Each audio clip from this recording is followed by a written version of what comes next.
Kita mendapatkan rekon dari 6 partai, yaitu Partai PDI Perjuangan, Partai Kebangkitan Bangsa, Golongan Karya, kemudian Berkarya, Perindo, dan PAN. Total berapa kursi? 22 kursi. 22 kursi. Terus langkah selanjutnya apa yang akan dilakukan Mas Alam? Kita mengikuti petunjuk partai, nanti kita akan mengakomodir semua partai, jadikan satu untuk melakukan membentuk tim pemenangan, dan insya Allah sampai dengan tadi malam sudah ditunjuk sebagai ketua tim pemenangan, yaitu Bapak Ari Wibowo. Intinya kita ini akan melakukan langkah konsolidasi. Ya, konsolidasi dengan semua partai pengusung yang ada 6 partai itu dengan jumlah 22 kursi. Kita akan melakukan secepatnya untuk merapatkan barisan untuk langkah pemenangan pasangan Salam dan Ivan. Ini kan 3 calon ya, yang awalnya diharapkan head to head ya, tapi hal itu kemudian tidak terjadi.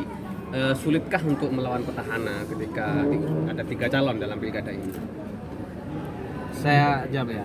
Kalau dari kalkulasi politik kami dari awal, saya dengan Cak Salam dengan saya itu melihatnya dengan penuh keyakinan bahwa ini sebenarnya bukan hal yang sulit, gitu loh. Meskipun ada pengamat baik dari akademisi maupun pengamat lokal sini atau pengamat yang bersifat amatir itu bilang harus di Jember harus head to head.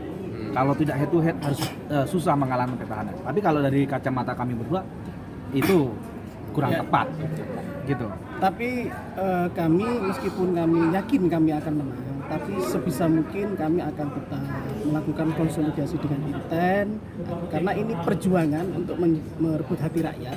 Jadi kami dengan Mas Ivan berkomitmen, kita bekerja sama dengan seluruh partai, dengan jajaran partai dan seluruh tim relawan yang ada untuk dijadikan satu sebagai teamwork nanti untuk meraih kemenangan, dan kita benar-benar kemenangan kita itu murni mengambil hati rakyat. Mas, ini kan keunggulan pasangan ini kan milenial ya, muda dengan milenial. Memandang milenial Jember ini seperti apa dan apa langkah-langkah untuk menggait milenial ini? Milenial Jember ini potensinya sangat luar biasa, yaitu ada kalau pemilih milenial itu sekitaran 40% menurut survei. Jadi di sini potensi milenial sangat luar biasa, dan di sini kita diberikan SDM yang sangat luar biasa. Ada kampus di sini yang di situ banyak lahir SDM dari kaum milenial, dan milenial itu cenderung mereka mengerti akan politik, dan mereka insya Allah dan mereka rasional, dan insya Allah mereka pasti saya yakin mereka akan memilih karena untuk perubahan. Targetnya berapa persen? Nah, melanjutkan dulu dengan Mas Alam ya terkait milenial tadi. Ini kenapa kita membranding diri sebagai milenial, dan saya juga akan menjelaskan bahwa di sini tidak hanya milenial. Di sini kita akan memberikan contoh ke para pemuda yang ada di Kabupaten Jember bahwa untuk menjadi pemimpin nggak harus nunggu tua. Itu poinnya. Untuk menjadi pemimpin, apalagi untuk memberikan perubahan di masyarakat, itu tidak perlu nunggu tua. Pemuda itu menjadi modal utama di daerah. Kalau kita menarik ke belakang ke sejarah, yang mendirikan NKRI adalah para pemuda, gitu loh. Kenapa kok pemuda ya? Karena pemuda masih bersemangat, masih penuh ide dan gagasan, dan rata-rata cara mendefinisikan ide dan gagasan itu dengan cara out of the box, cara pemikiran di luar yang biasa. Gitu kan dari kalangan santri ya, juga diwawancara dengan pendapat Firjon, Mas Ivan juga santri dari Talangsari. Ya. Ini kan unik ya, Jember santri melawan kiai ya, tapi lawan konteks pilkada. Nah itu bagaimana Mas Ivan? Sebenarnya bukan santri melawan kiai, ya kan? Kalau santri, saya santri takzim dengan beliau sebagai kiai saya. Nah, itu dalam hal saya menimba ilmu agama. Ini ranah politik.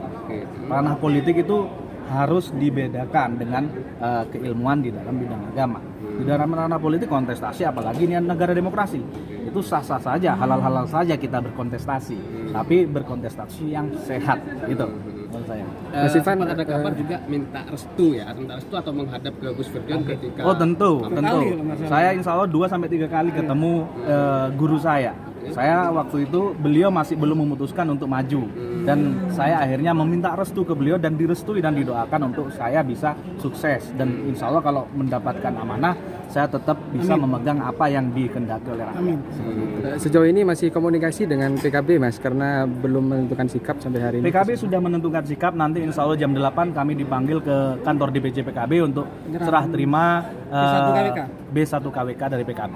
Gitu. Barusan saya sudah dikontak oleh pimpinan dari PKB Jember. Target bisa memperoleh berapa suara dari PKB? Berapa persen? Targetnya pokoknya menang. Berapapun persentasenya nanti ya kan lapangan akan kita beritakan. Di situ sudah ada metode-metodenya yang mungkin ini tim pemenangan yang jelas sudah menyiapkan. Kalau pasangan ini tagline-nya apa? Ada wayai, ada 2 periode kali ini. Kita ini wayai, kita ini tagline-nya sangat milenial. Wong Jember bangun Jember menuju Jember juara. Oke. Juara itu ada panjangannya, jujur, adil, sejahtera.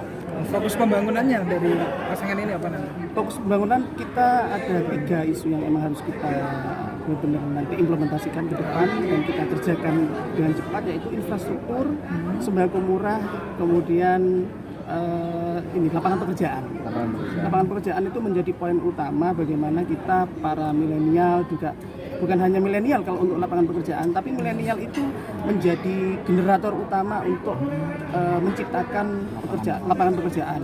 Karena milenial kan cenderung tampil kan berbeda. Katanya Mas Ivan tadi sudah disampaikan, kita dari cara berpikirnya pun out of the box ya, berbeda ya.